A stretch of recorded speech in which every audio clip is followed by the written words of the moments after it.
All right, welcome back to another episode of the Black Bullion Show on goldandsilvertoday.com. After war has been waged, it's time to take inventory and see what exactly is going on right now economically. Of course, everybody and their mama are talking about the dollar, but what's behind its strength right now is fleeting. Yes, you heard that right. I do not think that the DXY will rise forever and ever, amen. I think it's currently having its day in the sun, but when its vision gets less blurry from that shine, it'll realize it's been looking up at gold's yellow glow and fall right back down like Icarus. So let's see exactly what's going on today. But first, if you're new to this channel, please hit that big red subscribe button right down below. Also, please hit the like button. Helps to get this economic evangelism right on out there to the masses to bring more people into precious metals. Okay, so gold and silver are down right now.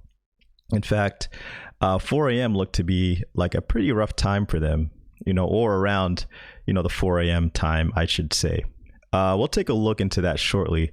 But after we got the higher CPI number, I was curious to see if that impacted real rates. It's been a while since we've actually taken a look under the hood of real rates. So let's see what's going on over there right now. So here we are, and it pretty much looks like for the month of September, things have essentially flatlined as far as real rates are concerned.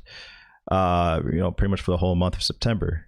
And that makes sense kind of given the fact that CPI has lowered, or CPI has raised, but the nominal rates have been lower. You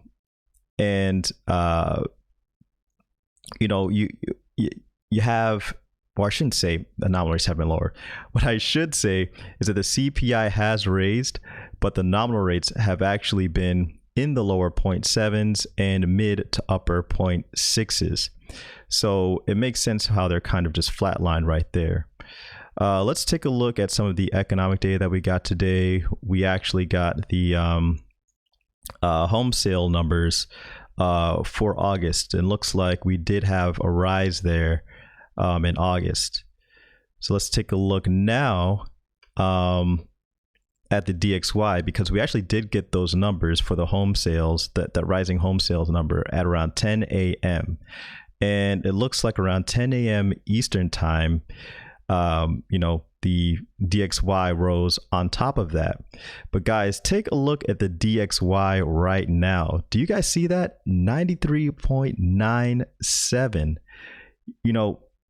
It's just insane to see how much the DXY has been rising over the last couple of days.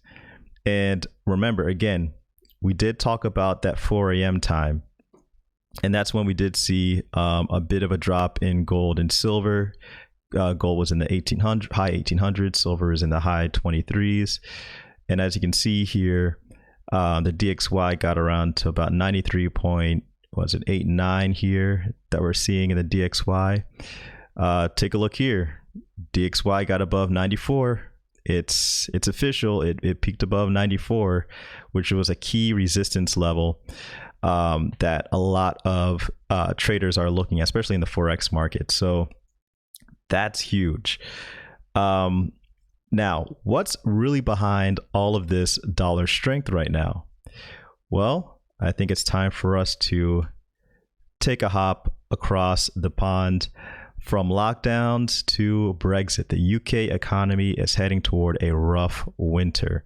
So let's see exactly what's going on right now here. UK Prime Minister Boris Johnson announced on Tuesday new nationwide restrictions to help control the aggressive rise of what we call here the Ronies throughout the country, as Bank of England Governor Andrew Bailey warned that the hard yards are ahead for the economy. Johnson told Parliament that all restaurants, bars, and pubs will have to close at 10 p.m. and restrict themselves to table service, while staff will have to wear protective masks. Indoor team sports are banned, and wedding parties limited in size. The measures will be in place for perhaps 6 months, Johnson said. In a U-turn from his own previous recommendations, he also urged the public to work from home to the extent possible. Bailey said during a webinar for the British Chamber of Commerce that the economy would remain scarred for months by the impact of this issue, and that the labor market would remain weak for some time. The Bank of England governor, however, said that the central bank wasn't ready yet to take its key interest rate below zero, as the European Central Bank has done in the last 6 years. But just studying the option to explore what its practical consequences would be. Now, that's pretty interesting. Let's see exactly where we are right now with the pound. As you can see, we have definitely gone down.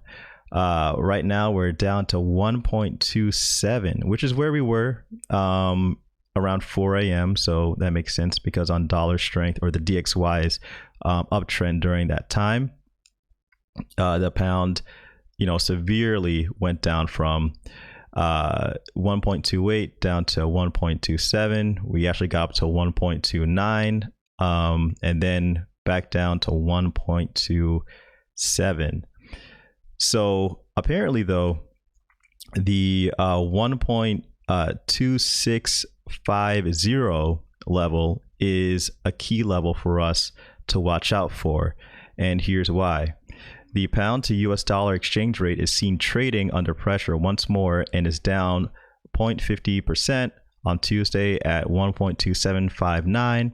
Analyst and technical forecaster Richard Perry of Handtech Markets gives the next potential targets the market might focus on. The technical rally has been faltering around 1.3 in recent days as the overhead supply between 1.2980 over 1.3050 has been a barrier to recovery. Yesterday's sharp retreat once more reflects the lost control of the pound over dollar bulls, and the market is on the brink of turning decisively corrective now.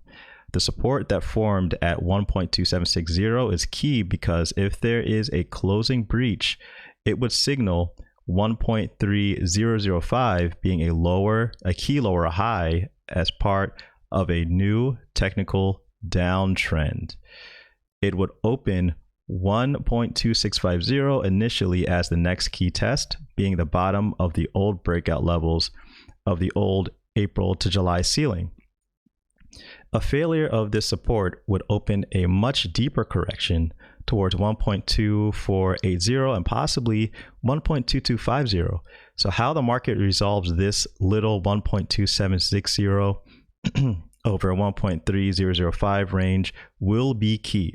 Today's early slip lower threatens the support. Now, guys, this was actually released earlier today. So this is actually referring to the first initial drop. So this isn't even considering the drop that we just had. So guys, we're getting dangerously close to some severe short-term dollar strength. So now might be a good time to get that fiat ready to pounce on some flash sales in gold and silver, should they drop significantly lower. And as we are seeing, it looks like they may continue to do so. Now, why do I think this is all short term? Remember, I said that at the top of the video, I do think that this, a dollar strength, British pound weakness, all that stuff, I think that it will be short term.